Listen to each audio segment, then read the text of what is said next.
Hello everyone. Welcome to Lesson 1 of Unit 1 of Science 10. Today we're going to be looking at DNA. Before we start, I should mention that the purpose of these videos is not to present all the information that's in Lesson 1.1. That will come from the notes as well as from the review of the notes and the lesson which are given in class. You should think of these videos as being more of an introduction to the key concepts. And if there are aspects that you don't understand, that's fine. Hopefully they will be answered by the notes. And if they're not answered by the notes, you should bring that information with you to class. And if they're not answered by the lesson, you should ask. Okay, so you're going to see this information 3 times, hopefully, and that should give you a pretty solid understanding of what we're covering. So, at the early 20th century, biologists were grappling with one of the great enduring questions in biology up to this point, and that was, why do offspring resemble their parents? We all know that we do. For better or for worse, we look like our mother and our father. But why is that? Why are baby birds always hatching out of birds' eggs? Why don't you get elephants hatching out or dogs hatching out? Okay, there must be something. Because living cells are molecular machines, biologists knew that it was some kind of molecule that it was performing this function. Most biologists believe that it was proteins, and we're going to talk about proteins later. Proteins are large, complex, and highly abundant inside of cells, so they seem to be a very likely candidate for the molecule that was carrying the information from the parent bird to the baby bird. A series of experiments in the middle of the 20th century began to show that this likely was not the case and that another molecule was involved, and that's what we're going to be talking about now. This molecule was discovered by a chemist by the name of Miescher, who was looking at bandages which were soaked in pus. Pus is a white, milky white fluid which is created when white blood cells burst themselves open in order to destroy bacteria. So if you have an infected wound, pus oozes out of it. Because the white blood cells have burst themselves open, all of the contents of the cell are released, including proteins, and Miescher was able to discover this funny molecule called DNA. Most people didn't think that DNA was anything special, though, because it wasn't very complex. It had a very simple structure, and it was found in very small quantities compared to protein. The first set of experiments which changed this opinion were done on bacteria, and a gentleman by the name of Griffith was experimenting with 2 different types of Streptococcus bacterium. This is the same bacterium that causes strep throat, Streptococcus. In microbiology, we have what are called strains, varieties of a bacterium, and Griffith had 2. One called smooth, which produced these sort of blobby colonies, and then another one called rough, which produced these small dimpled colonies. Griffith's first experiment involved injecting living rough Streptococcus cells into mice to see what would happen.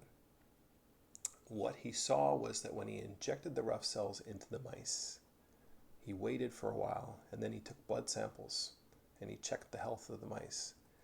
And after injecting the rough cells, he was not able to find any living Streptococcus in the blood of the mice, and the mice were totally healthy. So there was no infection. In his second experiment, he took the smooth strain of Streptococcus and did the same thing. He injected them into the mice, and then he waited. This time, when he checked on the mice after a period of time, he found living smooth cells in the blood, and later on, the mice developed pneumonia, lung infection.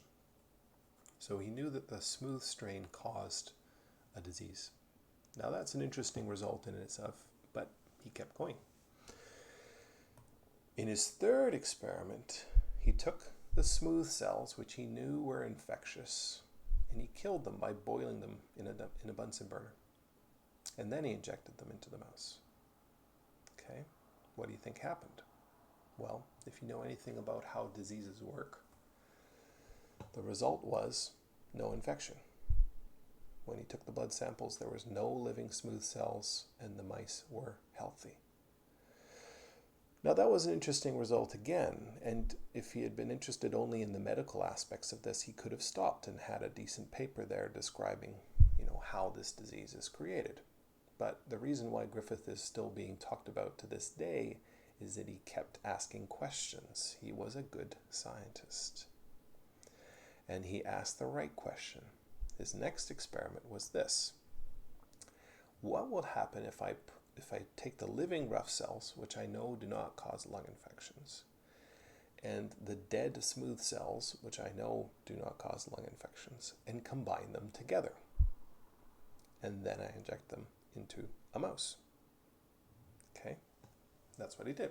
He killed the smooth cells, he mixed them with the rough cells, and then after a period of time, he injected them into mice. What do you think happened this time? Okay, neither of these things on their own can cause an infection, but when Griffith came back to sample the blood of the mice, what did he find? Living, smooth Streptococcus bacteria. And later on, these same mice developed a lung infection. Wow, what was going on? Griffith called this process transformation. Something had caused the rough cells to transform. Now, do not presume, as some students do, that what he had done was allow the dead smooth cells to come back to life, because that doesn't happen. That's science fiction. Instead, what had happened is something from the smooth cells had caused the rough cells to change their behavior and to become smooth, in other words. Okay. Now, Griffith wasn't able to continue this experiment any further, but a few years later, 3 other scientists, Avery, MacLeod, and McCarty, were able to do so.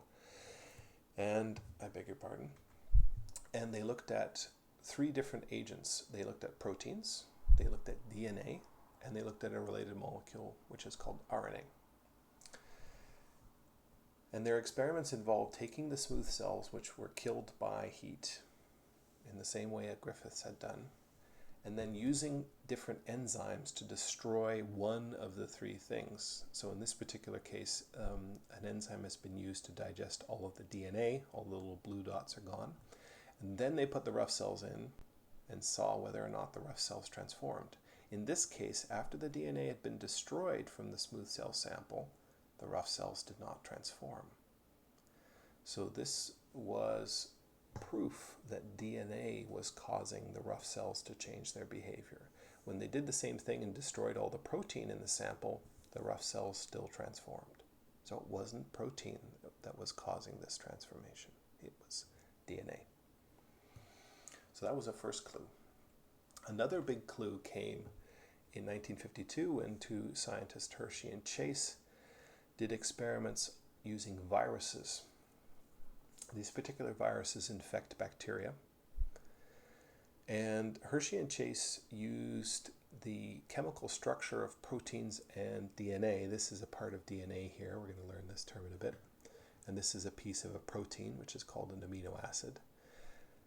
In these 2 molecules are unique atoms, and those are highlighted here. There is sulfur, which is found in some amino acids, but not in DNA, and there's phosphorus, which is found in DNA, but not in protein, not in amino acids. So what Hershey and Chase did was they took radioactive isotopes, radioactive versions of sulfur and phosphorus, and they used them to create radioactive viruses. Okay. Then they infected cells with those viruses and waited to see where the radioactivity went. Okay, nowadays we could do this under a microscope using fluorescent proteins and things like that, but in those days it was done using radioactivity. So in the first experiment, they took viruses which had radioactive sulfur in them, okay, so radioactive proteins, used those viruses to infect bacteria, and then separated the two. And when they did that, they found that the bacteria, the infected bacteria, were not radioactive. So protein was not involved in infecting living cells. Okay? Now they're going to take viruses which are labeled, in this case, with radioactive phosphorus. So the DNA in all of these virus particles is radioactive. Did the same thing, used them to infect bacteria, separated the two, and this time it was the bacteria that were radioactive and not the viruses. Okay. Now, again, if you know anything about how viruses work, you should know that they inject their DNA or RNA into living cells in order to infect them. But that was the first time that this had been discovered. The final piece of the puzzle came 1 year later, 1953. These two gentlemen published a very short paper in which they described what they thought the structure of DNA was, and they were right. And finally, people were able to demonstrate just how DNA functioned, okay, to carry information from parents to offspring. And that's a process that we're going to look at a little bit in Science 10. If you want to learn more about that, you can take Life Sciences 11 or Anatomy and Physiology 12. So the molecule that we're interested in here is deoxyribonucleic acid. I have here this whole name in bold, but actually that's incorrect. The vocabulary term is just the shortened version here in grade 10, just DNA. I don't expect you to know the whole version. If you want to learn the whole name, good for you, but you only need to know DNA. The actual structure of DNA is this. Again, I keep hitting that. Come on. There we go. This is the structure of DNA. Very complex. So we don't learn it like this. We learn it like this, simplified into a diagram. And in fact, we usually learn it with the spirals uncoiled so that it looks like a ladder. Okay, this is what it usually looks like in textbooks. Okay, but this is a good point to show that diagrams are not real. Okay, DNA doesn't really look like this. It looks like that. Okay. Now you have a diagram of the structure of DNA in your notes, and we're going to be filling that in and labeling it in detail in class. DNA is made up of repeated subunits called nucleotides. Each nucleotide has 3 parts: a phosphate group, which is here. There's the phosphorus that was labeled in the viruses, remember? A sugar group. The sugar, if you're interested, is called deoxyribose, and that's where deoxyribonucleic acid. Come on, this is such a sensitive touchpad. And then this group here, which is called the nitrogen-containing base. Okay. Each strand is made up of multiple nucleotides joined from sugar to phosphate to sugar to phosphate to sugar to phosphate. And then 2 strands bond along the middle to form the overall structure of DNA. Again, we'll look at that in our notes. The 4 different bases are these: adenine, thymine, cytosine, and guanine. They're always abbreviated with their first letter, so T, A, G, and C. I'm showing you their structure here, but please believe me when I say that you do not need to know them by sight. I would never put a picture of one on a test and say, which base is this? That's not fair. However, I could show you 2 bases. Okay, and I'll talk about that in just a moment. The reason that this works is that the bases have a very specific structure, and they have a very specific way that they combine together across the 2 strands. So what do I mean? Guanine always bonds with cytosine, G and C. Adenine always bonds with thymine, A and T. This process, this relationship, is called complementary base pairing.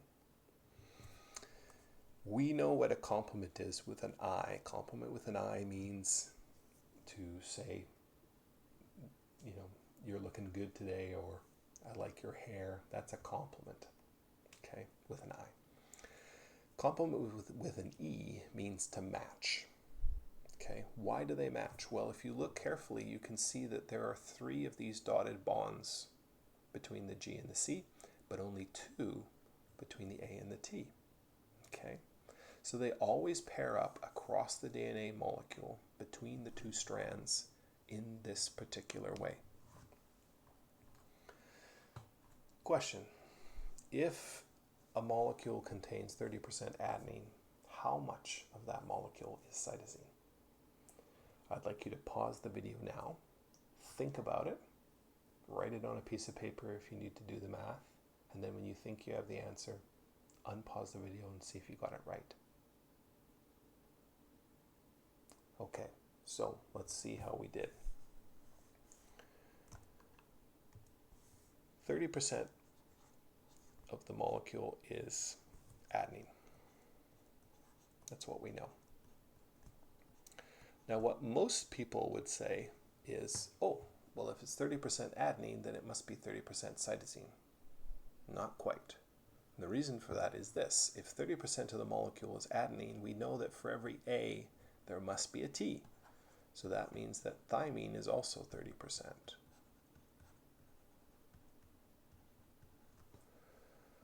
That means 30 plus 30 is 60%. That leaves 40% of the molecule remaining, 20% of which must be guanine,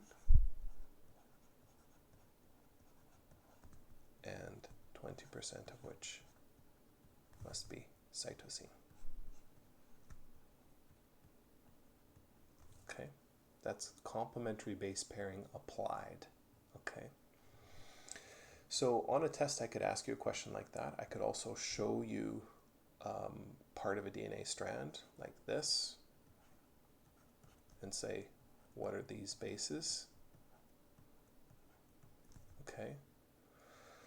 Or I could show you, 2 bases bonded like this and say, if this is A, what's this one? Okay. But again, I would never just show you a base and say, which of the bases is it? It has to be something that you can answer using complementary base pairing. DNA is not found, in most organisms anyways, it's not found just swimming around in the cell. It's found inside of the nucleus, if you remember what that part of the cell is called. And it lives there for the entire lifetime of the cell, except during cell division. Mitosis, remember? Science 9. During mitosis, the nucleus breaks up, and the DNA is packed up into a little parcel called a chromosome, which we're about to talk about. And then the chromosomes are pulled apart, separated into either end of the cell, and you get 2 new cells. That's mitosis, remember? So the strands of DNA are called chromosomes. Chromosomes technically only exist during cell division, but it's very convenient for us to talk about the strands as chromosomes even when we're not talking about a cell in mitosis. In most organisms, not all, but most, the chromosomes are paired. So here we see the chromosomes of a human being, and you can see that there are 23 pairs. Okay, the 23rd is the only pair which the 2 chromosomes are not the same. This particular individual is a male because he has a Y chromosome in his 23rd pair.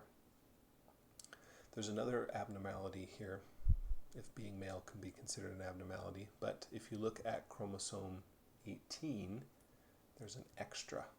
Okay, so this is called trisomy 18, having an extra chromosome. You would think that having an extra chromosome is good, but it's actually bad. And later on we'll be talking about mutations, and you'll see some examples of that. So why are they paired? Well, each pair, you can see these little bands here. These bands represent the structure of DNA that's in the chromosomes. Okay, each pair has the same information in it. Okay, so in other words, we have 2 copies of each DNA strand in our body, except if you're male. Okay, if you're male, you only have 1 copy of X and 1 copy of Y. what's found on here, we'll be talking about in just a moment. Before we do that, I want to talk about proteins. Okay, here we see two different proteins. Proteins are three-dimensional molecules. Now you'll say, Mr. Bullard, all molecules are three-dimensional. You're right. But in this particular case, proteins have a very specific structure, and their three-dimensional shape is really important in terms of how they work. And when I say that proteins do all the important jobs inside the cell, I am not exaggerating. They do 99% of the work.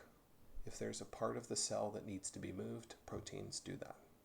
If there's a part of the cell that needs to be reinforced or structurally supported in some way, proteins do that. If there's a chemical reaction which needs assistance, it's called a catalyst. Proteins do that. If there are molecules that need to be moved into the cell, across the cell membrane, there are proteins that do that too. Okay? So every living cell contains tens of thousands of these bumbling around doing their jobs. What's the significance of protein with the connection to DNA? Well, the connection to DNA is that DNA is made up of regions called genes. This is a term we all know, but most people don't really know what a gene is. A gene is a region of DNA which creates a specific protein, okay, or a piece of a protein. Sometimes it's just a piece. So here we are looking at just the beginning portion of chromosome 1. At the top here, these markers here are in megabases. Mega, the prefix mega, stands for million. So this piece of the chromosome 1 is 45 million base pairs long. And in that section, you can see all of these things labeled in blue text or red text are genes. Okay? Now, just to prove it to you, I'm going to take one here at random. I promised you I haven't prepared this process at all. I'm just going to look one up that I can read. Okay, here's one called CTRC. Looks like CTRC or maybe CTAC. So we're going to go out here, and we're going to discard our annotations, and we're going to see if we can find CTRC.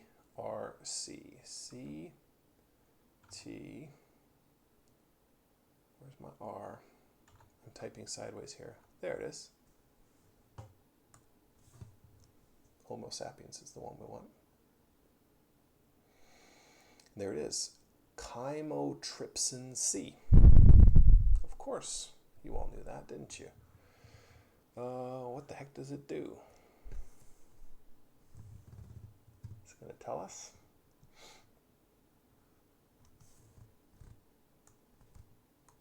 Normally we go to a different page, which gives you a little bit more information. Here it is. Okay. This gene encodes a member of the peptidase S1. Okay, so this is a catalyst protein, what biologists call an enzyme.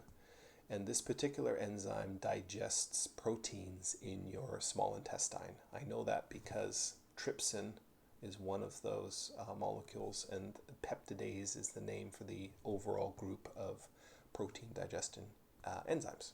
Cool, huh? You can also, if you want, see what its structure is. You can click here. You can do this for any gene. This website is free. Just waiting. So my mighty supercomputer can generate the list of this gene. It's a big one. Now, isn't that an interesting sequence? Notice that there are parts that are not very random at all. Look at this sequence of A's right here. And then down below, I saw a huge section of T's. Look, T's. So there's some interesting structure there. Okay, let's go back. If we looked up any of these other ones, we would find that they're all different genes as well. And all of them create a protein. That's the important thing to take away here. A gene makes a protein. In the case of CTRC, it makes a protein that digests other proteins in the gut. Humans have around 27,000 genes, which means that we have the ability to make approximately 27,000 proteins, but actually it's far more complex than that because the pieces, the genes, can be combined together in different ways to create other kinds of proteins. So it's actually a much larger possible number of products. But it gives you a rough idea of how complex the genome is of an organism to look at how many genes there are. Most people would assume that mice have fewer genes than humans because they're smaller, but actually if you look here, mice have 2,000 genes which are not found in humans. And on this list you can see that rice have almost twice the number of genes that we do. So they are far more complex, chemically speaking, than humans. Okay. But in general, the more primitive the organism is, the fewer the number of genes. This particular bacterium up here, Carcinella, is a parasite, which is probably why it can get away with having so few genes. Probably around 2,000 is sort of the smallest one. This is, by the way, Streptococcus, the same bacterium that Griffiths was experimenting with. Every gene has multiple versions, and those versions are called alleles. There's the word here, not alleles or alleles, alleles. Here's an example. There's a gene that creates a pigment in the eye of Drosophila, or more correctly, it creates a protein which builds the pigment in the eye of Drosophila, which is the fruit fly. And here you can see 4 different versions of that gene which create 4 different proteins, and those proteins create 4 different pigments. This is the normal pigment. I don't imagine you spend a lot of time looking at fruit flies, but if you do, they have red eyes. Here's one where the protein doesn't work at all. No pigment is made and the eye is white. Here's one where the eye is brown, and then here's one where the eye is very bright red. It's called cinnabar. Same gene, slightly different sequence, creating a slightly different protein which has a slightly different function. These are called alleles. Okay? Every gene has alleles. Sometimes many more than 4. Okay. Because chromosomes are paired, okay, and the genes are found in the same places on the pair, you can have a chromosome pair with 2 of the same allele, like these 2, or you can have a chromosome pair with 2 different alleles, like these 2. Okay, and that will become important again later when we start talking about inheritance. So just a quick illustration of this point. There's a protein in humans called MC1R. You can look up what it is. It's called melanocortin-1 receptor. It creates a protein which sits in the cell membrane and it moves materials in and out of the cell. Specifically, it is found in pigment cells, okay, on the end of chromosome 16, right down there. And in pigment cells, it's really important in the production of a molecule called melanin. And melanin is the dark pigment which gives your hair color. It produces the darkness in your skin, okay, in response to sunlight. So melanin is a really important molecule. There are many different alleles of MC1R, okay, but to make a really gross generalization, there are 2 main kinds, 2 main classes of alleles. Some of these create a very dark pigment, which results in darker colored hair and darker colored skin, or skin that tans quite easily.